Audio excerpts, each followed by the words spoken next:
Starting Monday, May 4th, one of us will be at the store from 1 p.m. to 5 p.m. Monday, Tuesday, Thursday, Friday, Saturday. Yeah. So 5 out of 7 days. Bucktown is open 5 days a week. River North. Oh yeah, I keep forgetting there's another one. This goes out to the challengers. Comics and conversation, y'all. What? Keep the conversation moving along. Keep reading comics, keep your local store strong. If it's hard, then it's a job for the challengers. What? Comics and conversation, y'all. From Challengers Comics and Conversation in Chicago, this is Contest of Challengers, a comics industry business podcast with Patrick Brower and W. Dale Bush. Did we record on Saturday last week?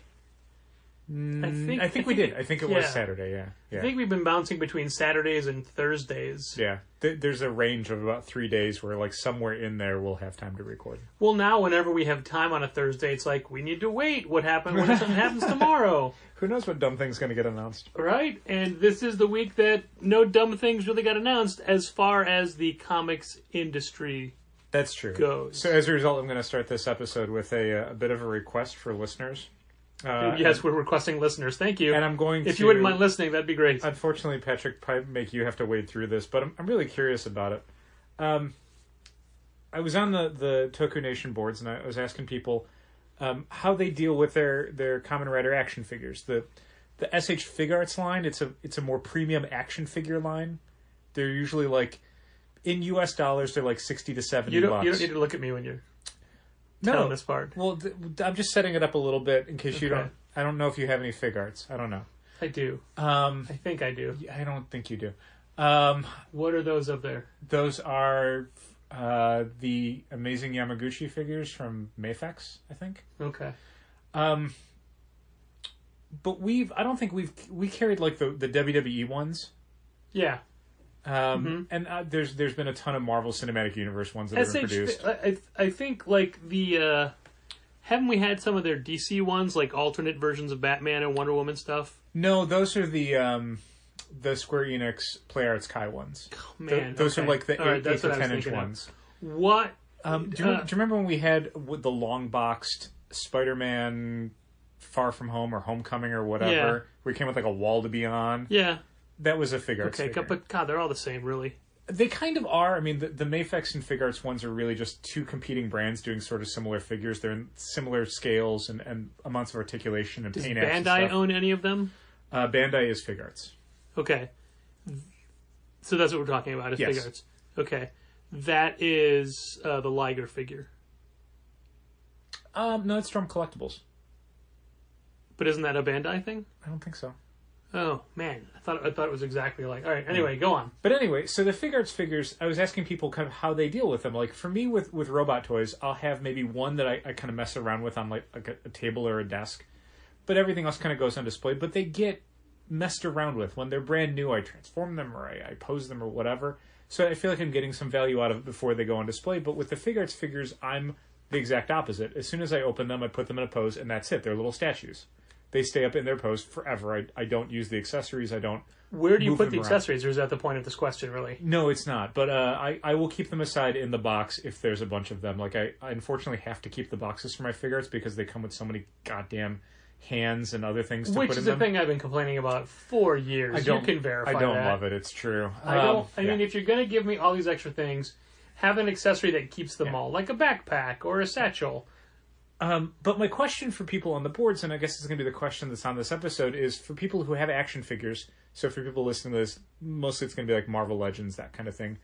Do you have any that you have kind of sitting around to mess with, or does everything just go on display?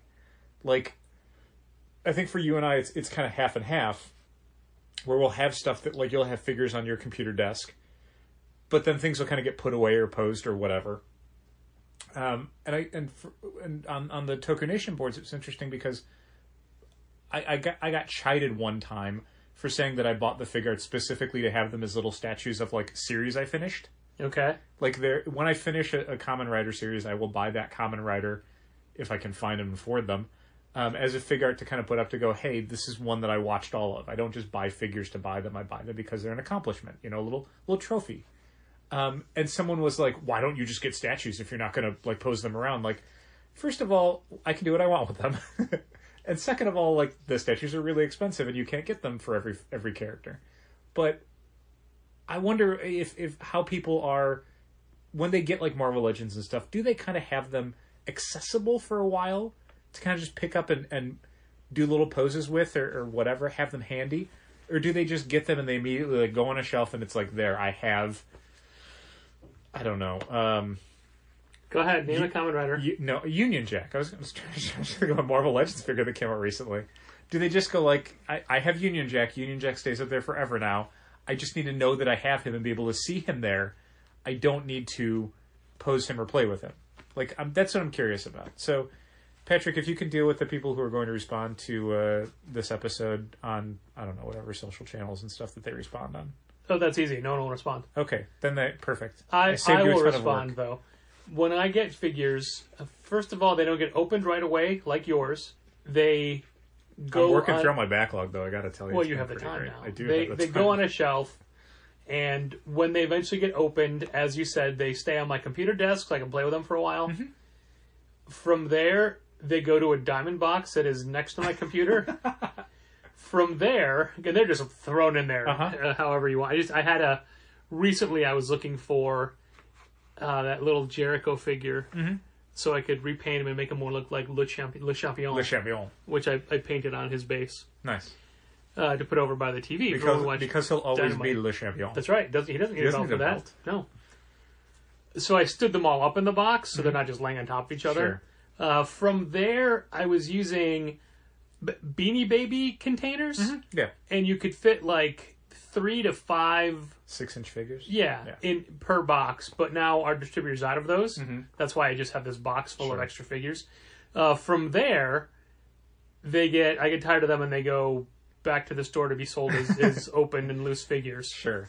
But then there's still the boxes I haven't opened. Yeah. And I do have 2 long drawer boxes next to my computer that are filled with the toys of the past. And I've done a good job. Well, no. I've done a job of getting rid of... Let's not get ahead of ourselves. ...all the stuff I used to have. But I still have a shelf full of Migos. Sure. I used to have a shelf full of nothing but CM Punk figures. Mm-hmm. Those are all boxed up now. They do a broadcast one of him yet? No, not yet. Not yet. Still never did the UFC one. Weird. Disappointing. I know. Or the girl on the third floor one. Leaving money on the table. But there's so many new wrestling figures I want to get this year. Like all the AEWs. All the AEWs. The aforementioned. Would you get a Britt Baker AEW? I can't remember if we talked about this. I mean, if I'm getting all of them. Would you get her now? If I was getting all of them, yes. What if she does come with a bloody face? No, yes, absolutely. But no, I was going to say, what if she comes with a tiny coffee cup that says Tony on it? I mean, that's Tony with cool. like an eye or something. But also, I don't like accessories. I know, but that accessory, unless she could hold it.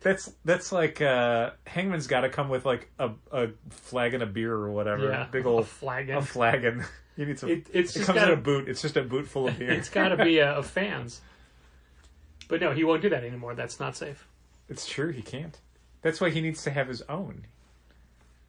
Yeah, no, for me, it's I usually will have like a transforming robot figure kind of at hand. So if I am watching something where I'm a little distracted from it, or I'm reading something online and I've got a few free seconds to kind of fidget with, I'll have that to kind of work with.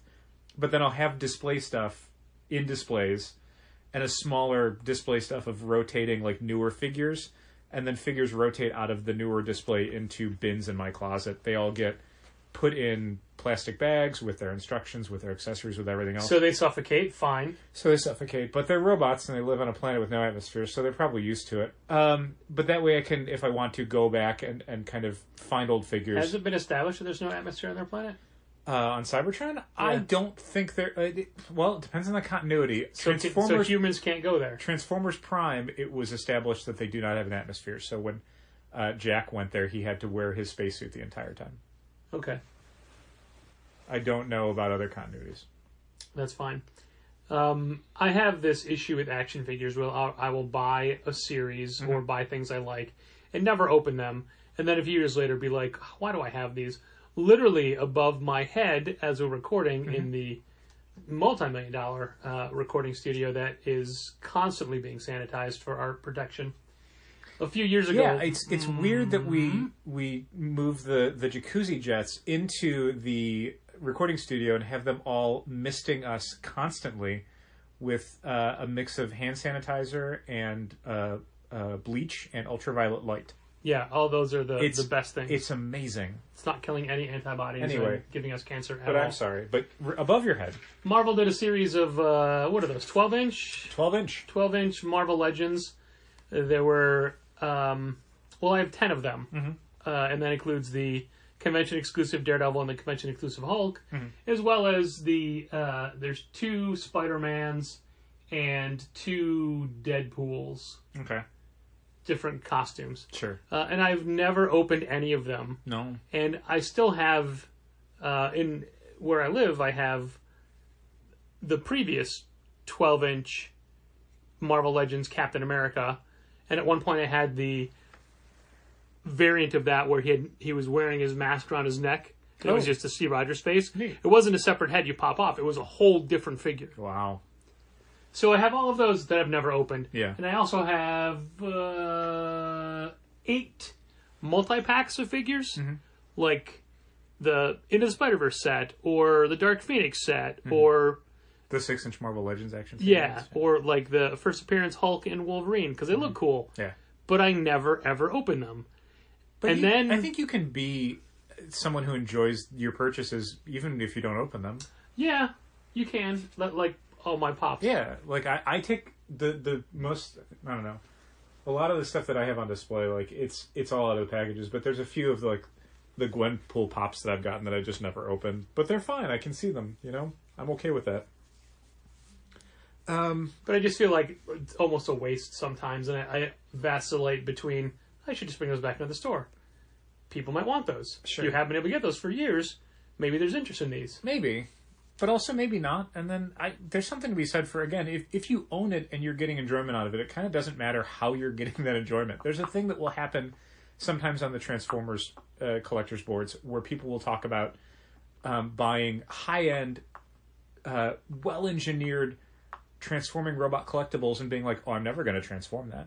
I just want it because it looks like the character from the cartoon, and I'm just going to have him on display. And it's like, you'll get a sizable amount of fans that'll be like, why are you buying something that's expensive because of all the engineering that's been put into it that you'll never, ever appreciate?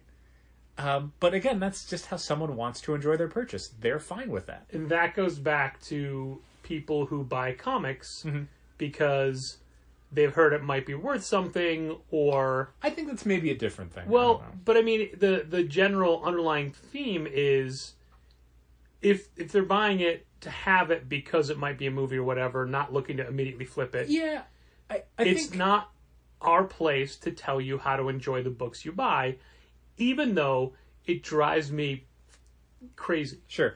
I think I'd maybe disagree with that comparison. I think to me it's a little bit more like the people who will buy a book because they're excited that, like, Obama's in this issue of Spider-Man. They're never going to sell it. They don't care about the value, but they want something that has, like, significance. That they want to be able to say, I've got the one where Obama met Spider-Man. Sure. Like, the people who are going to flip it, I mean, there's no comparison for that in the collector world beyond just scalpers. People who will just go buy something at a store, keep another fan from getting it, and then throw it up online for way more money. The people who will, back when this was a thing, they would stake out Toys R Us's, and as soon as Toys R Us got in their case of whatever exclusive figure, they would just buy that case. They would take it right up to the register. And just because they knew that, like, oh, now everyone in this neighborhood who would go to this Toys R Us looking for this exclusive figure has to get it from me.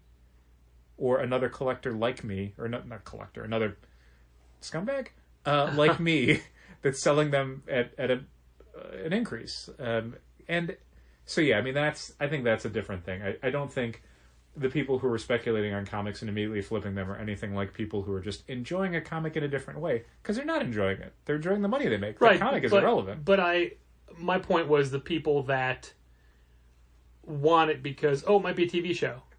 Like, I want to have that thing. Sure, yeah, I guess that's, yeah. I think that's maybe similar, yeah. Is that our episode? Are we done?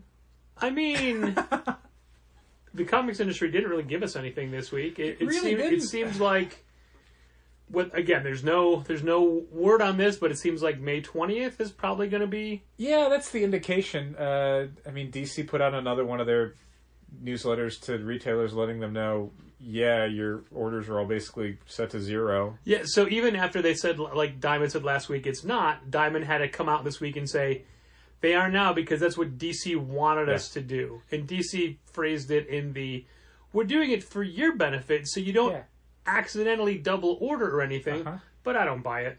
No, it definitely feels like some sort of motivation to get retailers to, you might as well go get them because there's no guarantee you're going to get them from Diamond now. Like, I'm curious. I think that's the subtext of this.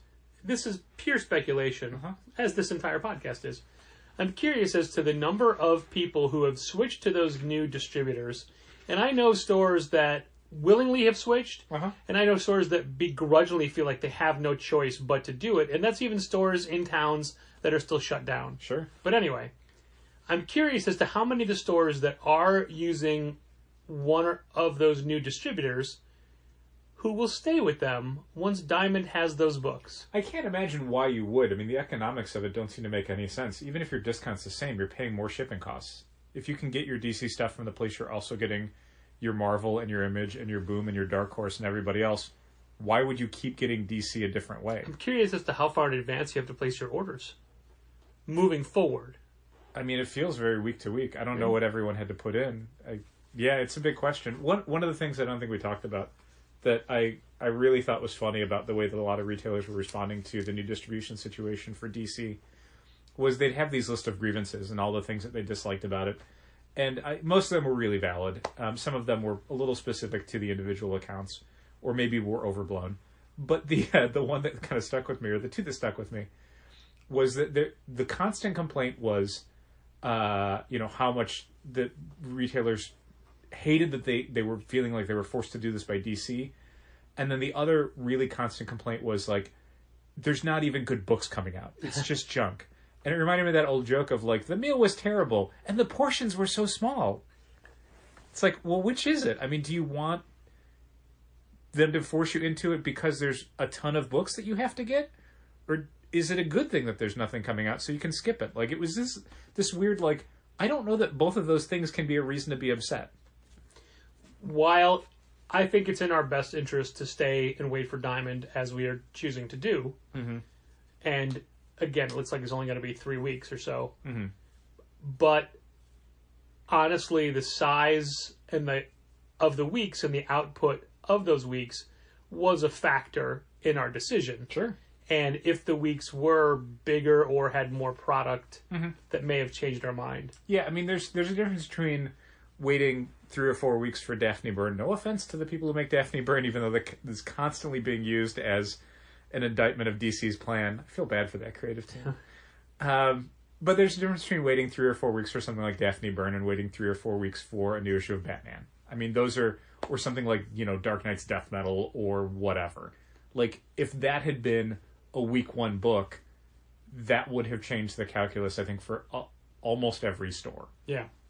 There are stores that will stick to their guns and have a huge philosophical disagreement with DC's decision and are not going to switch from Diamond to a DCBS or Midtown run distributor for any reason. But there's a lot of stores that would find themselves feeling like they have to do it because they'd be getting requests from their customers or whatever, or another store in town is doing it or whatever.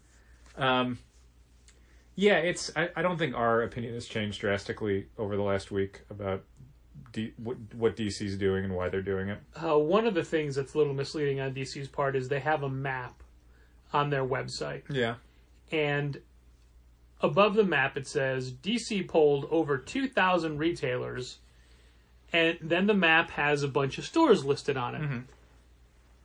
The inference is that these are the stores that are carrying DC books from these other distributors. Okay. That's not the case. Yeah. That is a map of people that responded saying, hey, we're doing curbside or mail order or whatever. Oh, so these are like stores that are quote-unquote open for business? Yes, but the implication is they have DC books. So there have been retailers who've already gotten people calling saying, hey, I want to make sure I get those DC books. They're like, we're not getting those books. Like, no, you are. You're on DC's website. Great. And like you have to, I guess there's a second page or something. They've conflated helping the industry by saying who's open with also all the new DC books are coming out starting the last week of April. That's the way DC made it look. Yeah, I mean DC has conflated it. Okay. I mean fans have, but that's because that's how DC framed it. Because there are stores on the map that are not getting DC books, and there are stores that are not on the map who are getting DC books. Great. We didn't fill out the thing at all. No, I didn't care. Okay.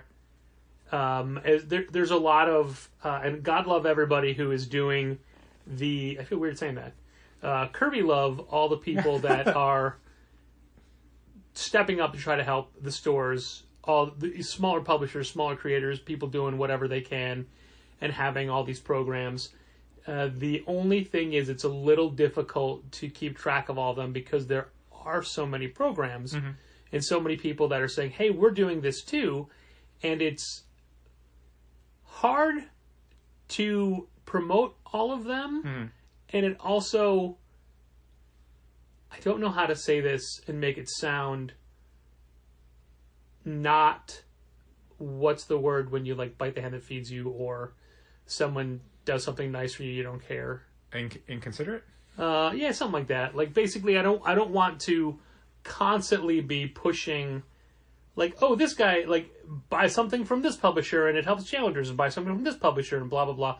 Basically, the message that we're trying to send is buy something from us. Yes. And I'm getting a little off the very, very loose plan I had in my head of what we talk about this episode. Because right now I have multiple segues to go in different directions, and I didn't plan to get to either of those things right now. Could we make this episode a Choose Your Own Adventure? No. If you want to hear Patrick talk about Shopify... Absolutely not.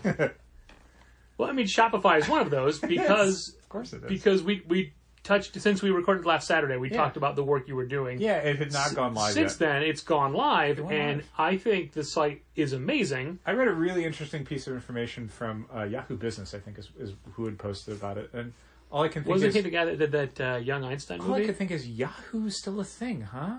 Still. But anyway, it was about Shopify. It was about how Shopify is doing a lot better recently because of so many small and medium-sized businesses that are switching to Shopify as a platform. And that's making people very excited about Shopify stock.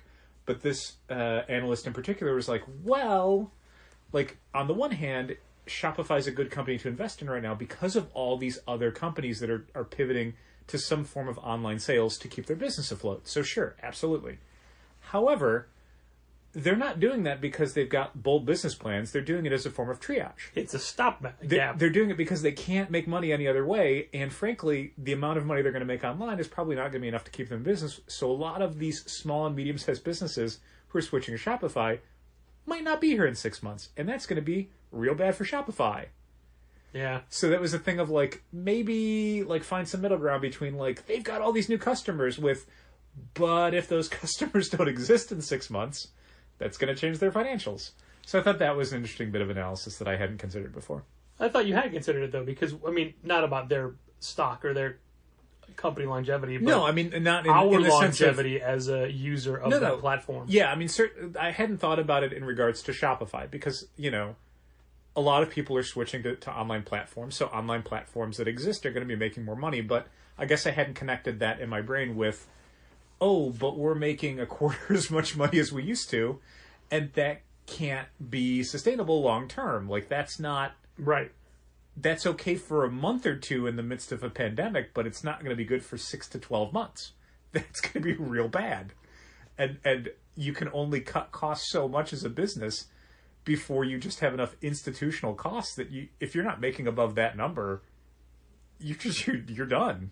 So yeah, no, I thought that was an interesting way of looking at Shopify's recent success and saying, maybe think this through. Well, we don't have plans to have it as thoroughly packed with our product once we reopen. I don't know about that. We've talked about different scenarios, and I think it's down to what kind of foot traffic we see. Like, basically, the more foot traffic we see, the kind of less we need to rely on Shopify, Sure. and the more work it takes to keep Shopify's numbers accurate based on our in-store inventory. But if we see less people coming into the store and more people ordering for pickup on Shopify or ordering delivery or well, I don't know about delivery. We'll talk about that later. Or ordering shipping through Shopify, then that's going to be something that we have to stay on top of that, or else we're not going to sell those books. But that's something that we'll probably be spending a lot of June trying to figure out what the most valuable use of our time is. June is my birthday month. I plan to be drunk the entire time. Still? Well, I mean, we'll find out. They haven't furloughed that? I heard we're putting it off until 2021. Oh, all right. I could stand being a year younger for a while. It's okay with me. This is the age you want to be stuck at, really? Well, I mean, it's not my choice. It's where I'm at. You can't roll it back anymore? No. No? I can only stop it from going forward. All right. Well, that sounds like quitter talk, but that's between... Did you say critter talk? I didn't. We can, though. Is that a segue? No, that was a joke about that Benny lyric that I told you about from her song Oh, yes. Super Lonely. That's right. Where someone transcribed the word quitter as critter. Critter, that's right. Where she says she's just a quitter, and they put she's just a critter. And I'd seen that transcription first and thought, why is she a critter in this context? Anyway, that is a plug for a very catchy pop song out now from a New Zealand pop star, Benny, Benee, with her song Super Lonely, which is, I guess, fitting for this pandemic. Maybe. I like it, and we're not going to play any of it because we don't have rights to it. Cool. We were talking about how I think the Shopify store looks amazing. Oh, thanks, man. And It's a template. done... Sure, but, I mean, you chose what to put... I tweaked a lot of it. Yeah. I mean, as much as I could. I didn't like, go into the code or anything. It's not at that level. No, but just the idea of, like, having it broken down by genre like we have in the store... Yeah. Having the local creator section, having... I gotta fill that stuff out more. Sure, but I mean, like, having your Dow builds your library. I gotta fill that out more, too. I wrote up a list of, like, what I could do, then I thought, no, that's Dow's thing. I'm not gonna step on his feet. Oh my gosh, no. I didn't want to give you, like, an assignment, but... No, but I mean, 100%. I want you to give me, like, create a section. It doesn't have to be, like, your recommendations, but whatever you want. It could be themed, it could be whatever. Because I want it to be something where there's a lot of options, I guess, for people to kind of explore things. And I think people are more apt to click a small curated button than to dive through an alphabetical listing of a genre. Yeah, I think so. It's one of the problems that I've always had with online experiences is I usually go shopping specifically for things. Yeah. Like, I know what I want, and I go to a place that has it, and I get it. Occasionally, I will do a deep dive if I'm, like, for some toy collecting... If there's an importer that has a bunch of things and I have to kind of make the shipping costs make sense, I'll go through and I'll really look at everything they've got to see what jumps out at me. But in general, I go looking for specific things. So even for me, like looking at our website, there's things where it's like, I mean, there's 9 pages of the humor section. I mean, are people looking at 9 pages of content? Right, yeah. And it's, I mean, 6 or 7 times that for something like superheroes. It's a lot. It's a lot of things.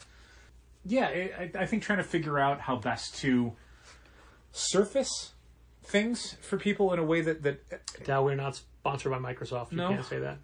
That gets us to kind of what we're able to do in the store. So I think there will be more stuff through May, I think, as we'll be doing different sections and adding more content to different sections. Yes, and finding we new will. ways. It's something I wanted to do a little bit today, but I spent so long working on that reorder and dealing with the special orders and stuff that came about because of that reorder, and then the various online orders that came in and people who needed invoices. I had in my brain like, oh, I'll do these extra things, and then not only did I not do those extra things, I got home and realized I forgot to do one of my tasks. Whoops. Yeah, so you'll have to deal with a couple people's emails tomorrow when you're at the store. I didn't think I had any. I left a note for you on the desktop, and we'll talk about it later. Oh, okay. But it's there was a thing where I was like, oh, I was going to deal with these emails.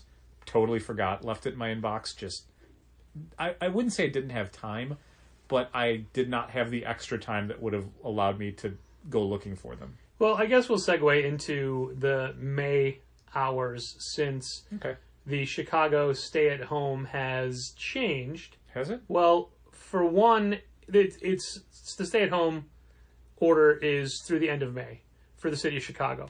However, businesses are opening up a little bit more, and that includes pickup. Okay. So that means Challengers will be open for local pickup, and we will cease having pickup be at the Chicago Board Game Cafe. Although I really feel like we should have told them that before we had put it here. Oh, but it's also not for a little bit yet. Yeah, and I don't think it matters to them if we stop showing up. I don't think it's going to break their hearts or nothing. But one of the things is like I have in my head, now that we know that we're not open to the public until June, there are a couple of big projects that I have in mind.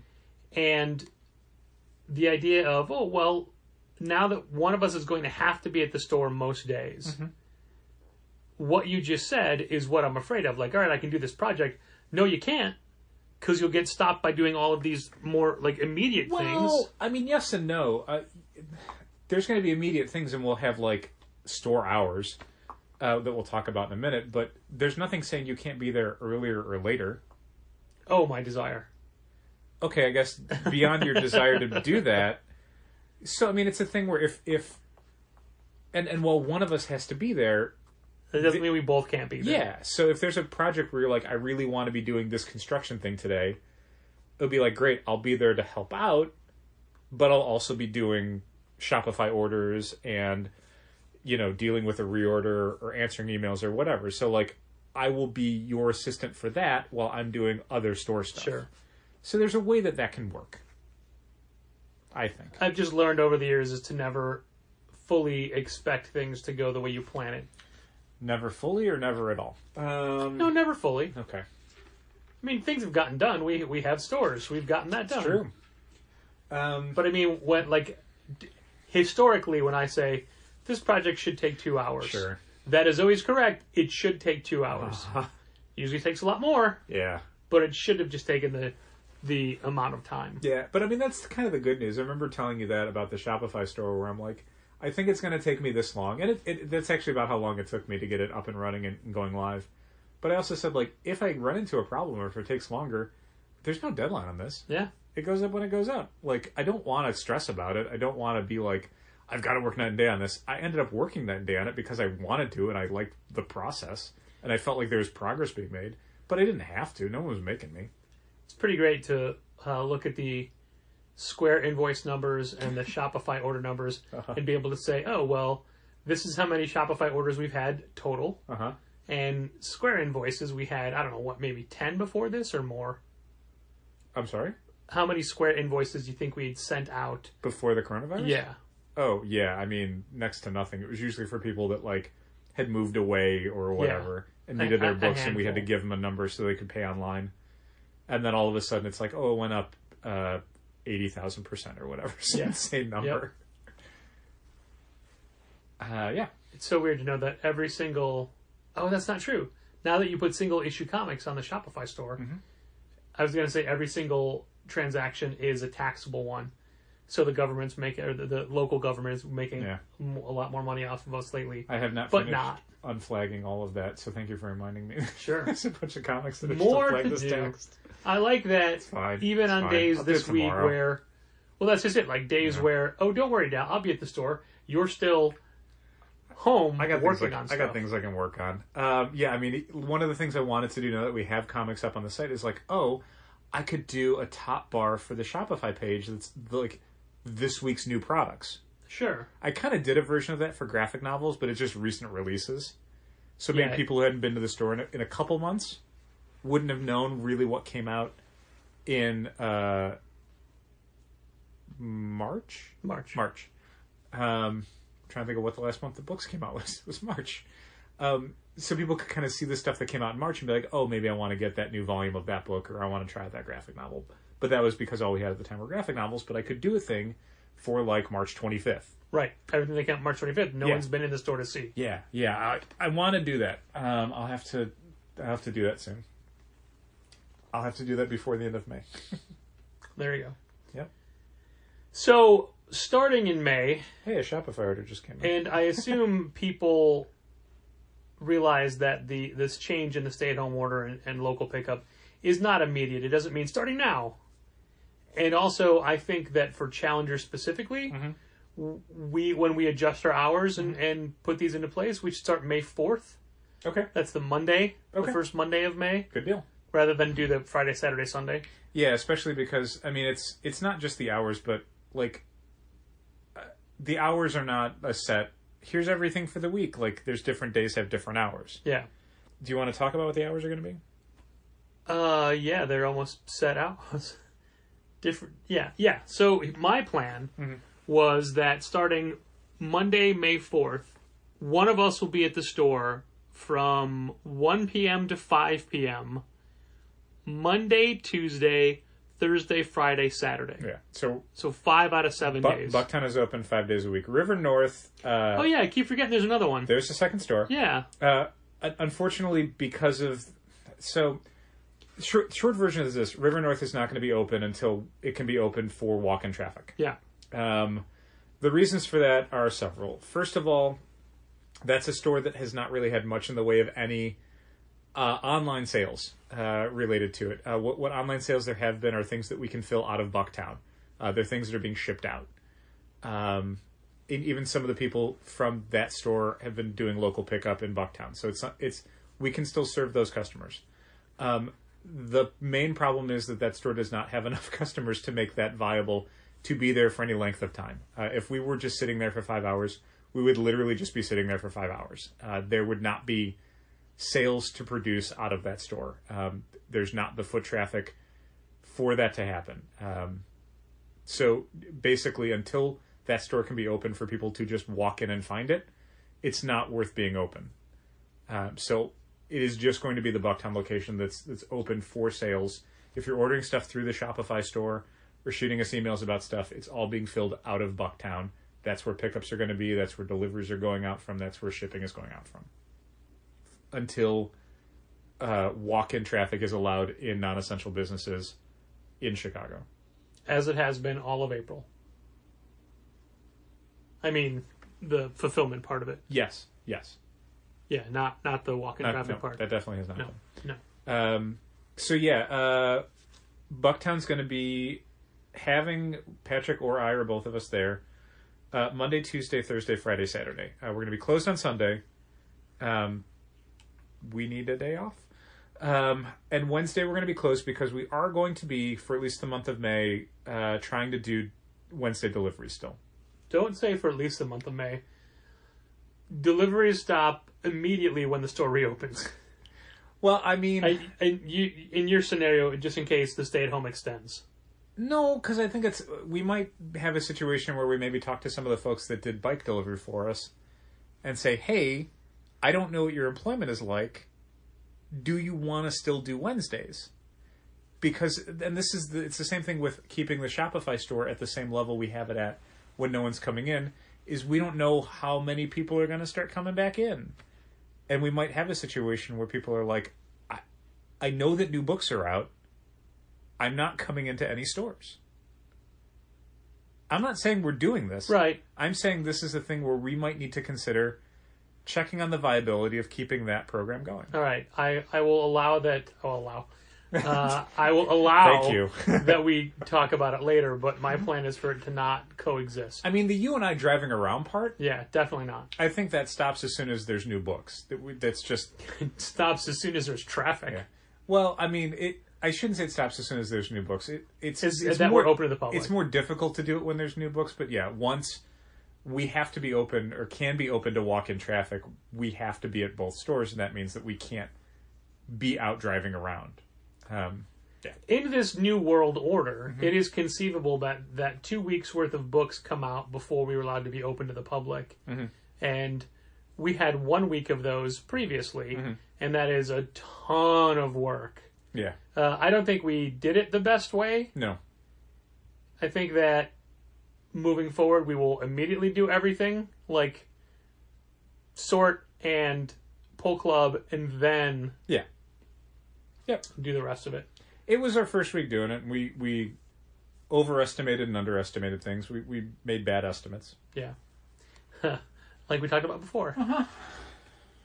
So it's going to be a weird adjustment, even though it's still like a little more than half days. Yeah, I mean, or like half days. the standard caveat applies to everything that we're saying here. This is a very fluid situation. We're trying to figure it out.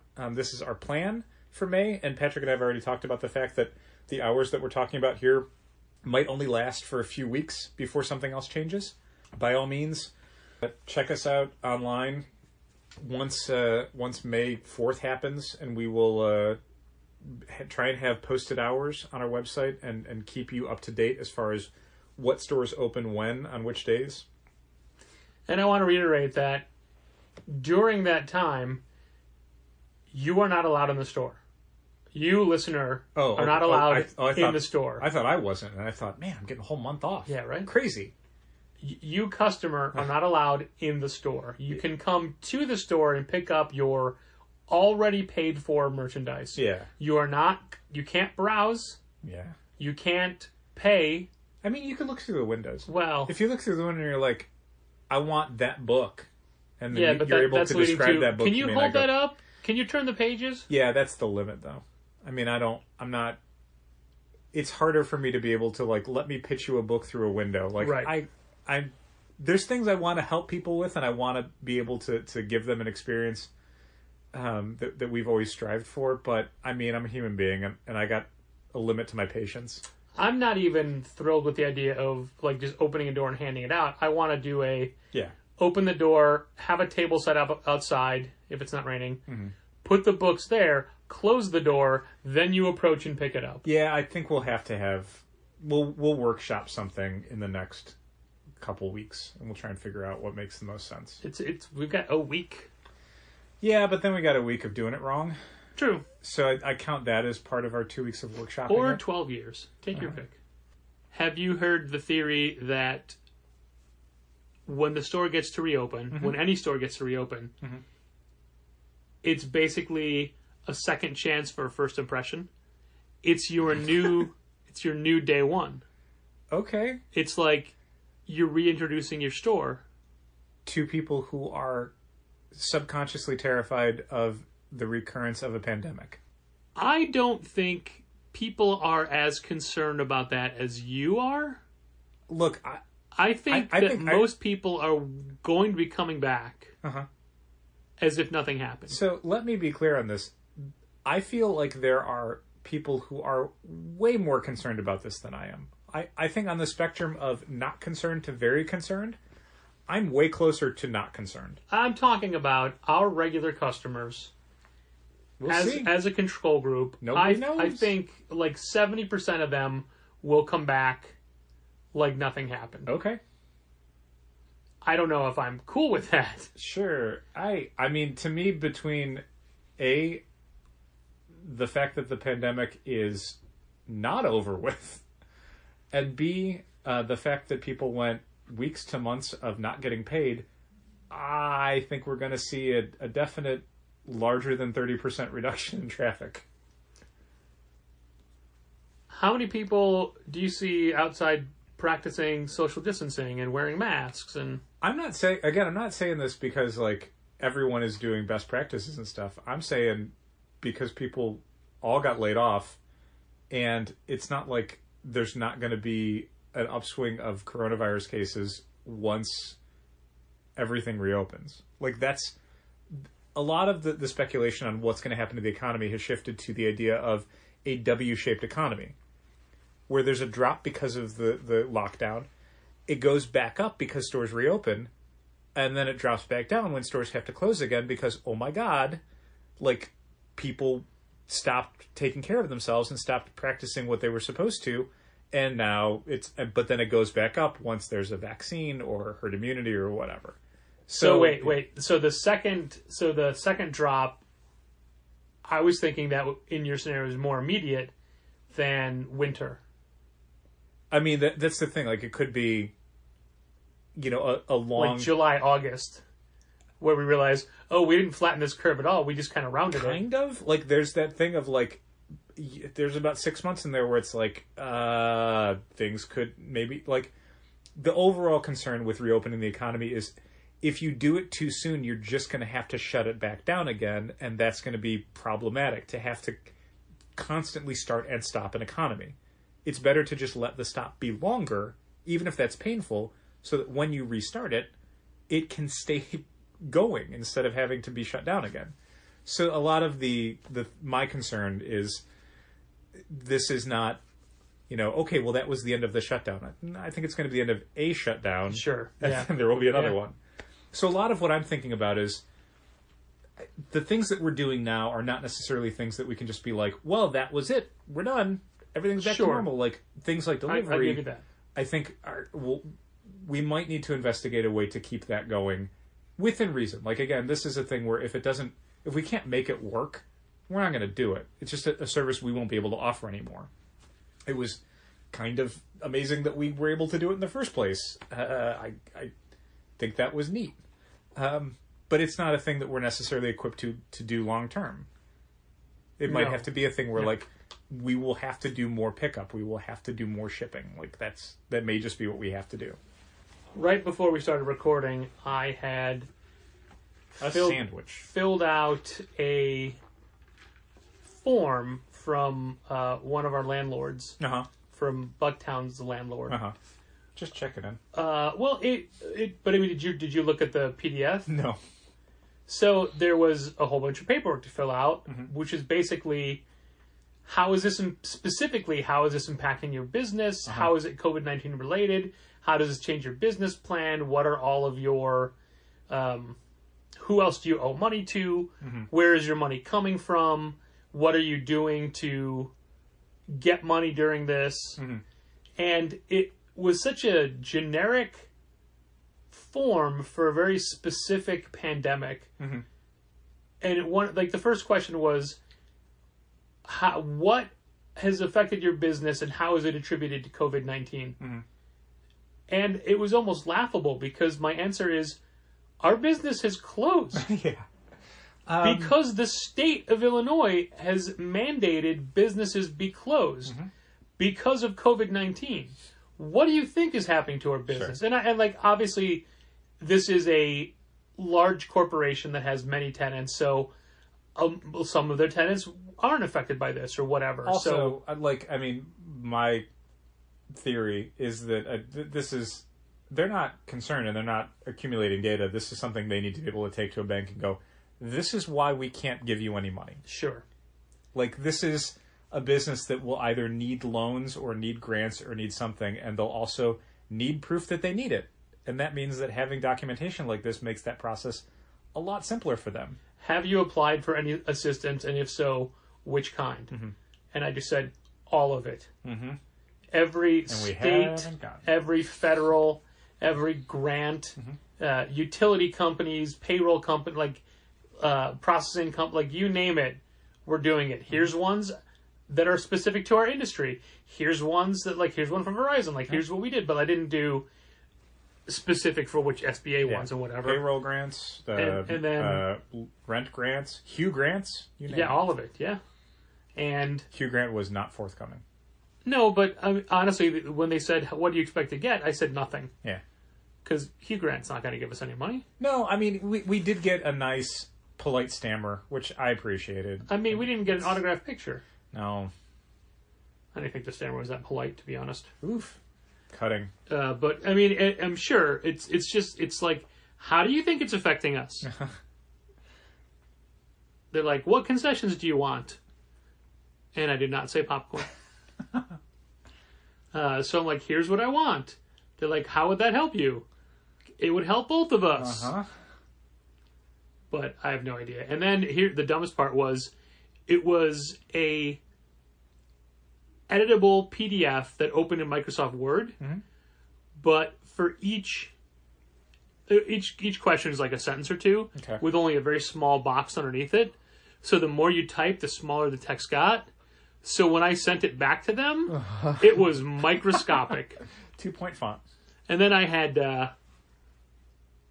everything in a Word document. I'm like, I was going to say, here's all the answers if you can't read them. Then I thought, no, they sent me that.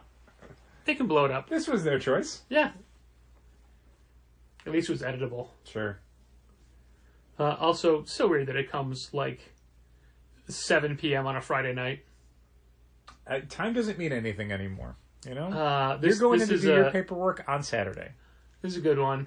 Well, I had to. You were taking up all my computer time. Oh, I'm sorry about that. I was there to do it. I'm sorry about that.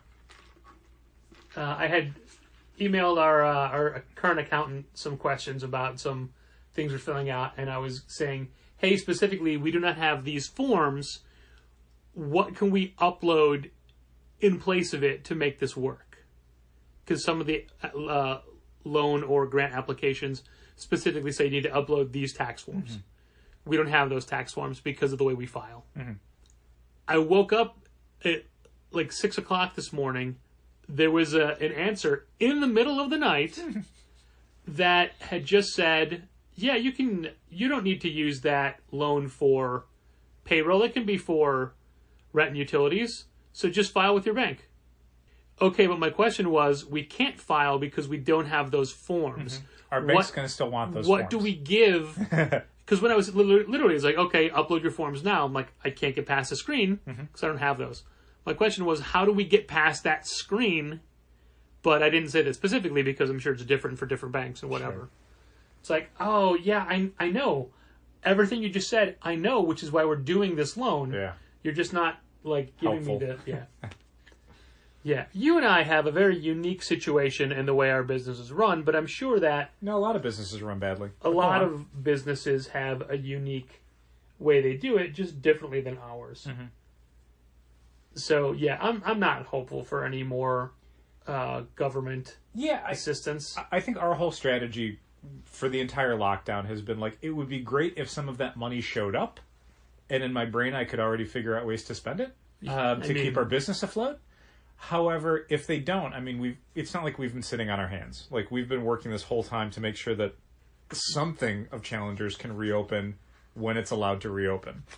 What part of it? Oh, just sidekicks? My part, the best part. That's fine. I don't need to go in. Yeah. I'll just stay home. Play with your toys.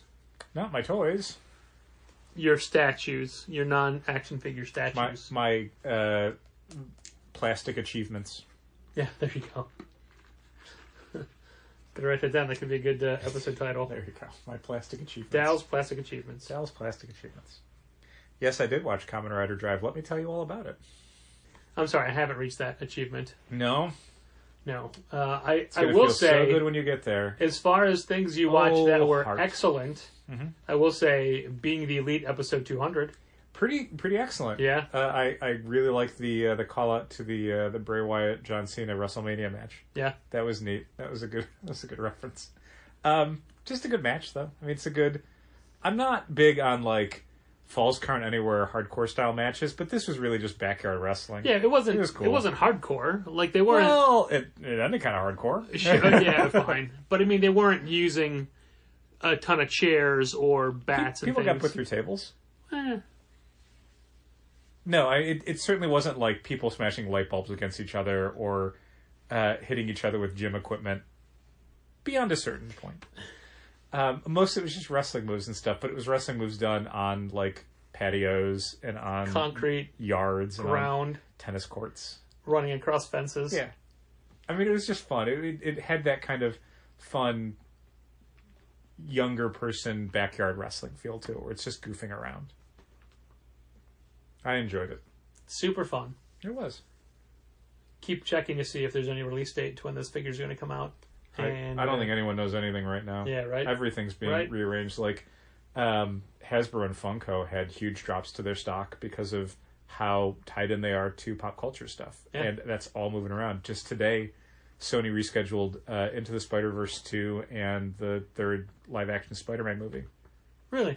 Yeah, I can't remember. Like the Into the Spider-Verse is like in 2022, and like the next live-action Spider-Man shifted from like July or like summer 2021 to like November. But then that made Marvel have to shift their movies around. So now Doctor Strange, that was going to open in November of 2021, is now opening in like February of 2022. Okay. Or March maybe, because I think Thor is already in February of 2022, having moved. So it's like, as these things move around, these parts have to keep moving, and you know the action figures and stuff that are being produced for them you can't, like, Hasbro's going to take a bath on a lot of this Black Widow stuff because it's either going to be coming out months before the film comes out because they already produced it and it's already in the pipeline somewhere and they need to sell it, or it's going to come out in the midst of a pandemic that no one wants to buy anything. Like, these are just bad options. And that's above and beyond what happens when there isn't a Marvel movie for like 8 months. Like, what do they do I know then? I'm already jonesing. We should have been able to see Black Widow this upcoming week. It's true. And this is after a month of us feeling like we've been betrayed because we couldn't see New Mutants.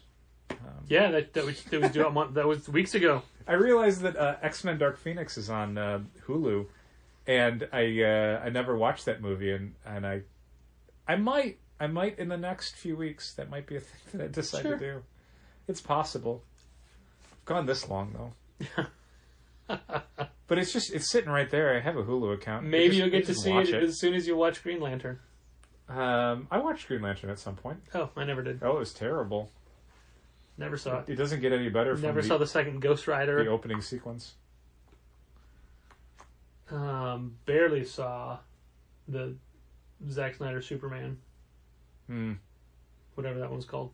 Man of Steel. Okay, that one. Anyway, doesn't matter. You heard the new Venom 2 title and that they put it on the schedule the same day as the Batman is supposed to be out? Oh, is that right? Yeah. I didn't hear that part. I did hear the title, though. Why not just call it Carnage or Maximum Carnage? Yeah, Maximum Carnage seems like the obvious one, but maybe they're saving that for a sequel to the sequel. Yeah. What's this one called? Carnage Comes A-Calling or something? Like Welcome to Carnage or something like that. It was so forgetful. Carnage Town, Population 1.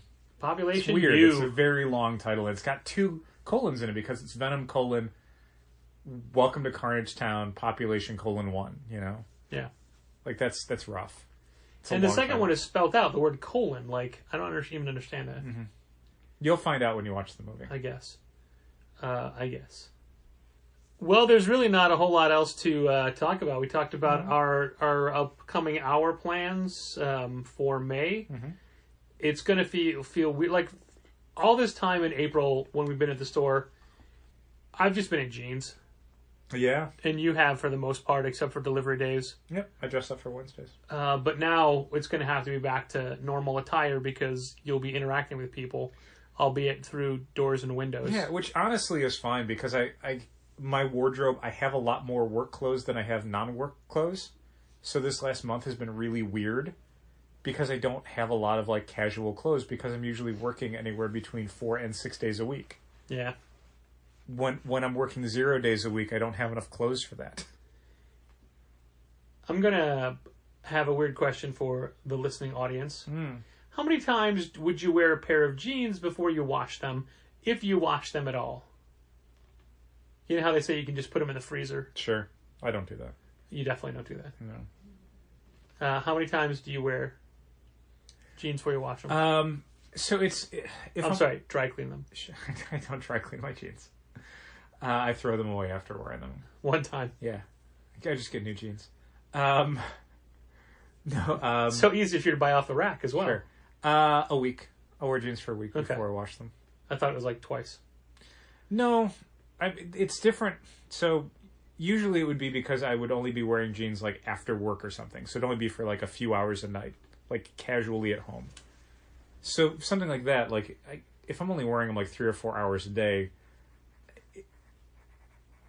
if you wear them for a week after work, you know, you're barely wearing them for like 24 hours. Yeah.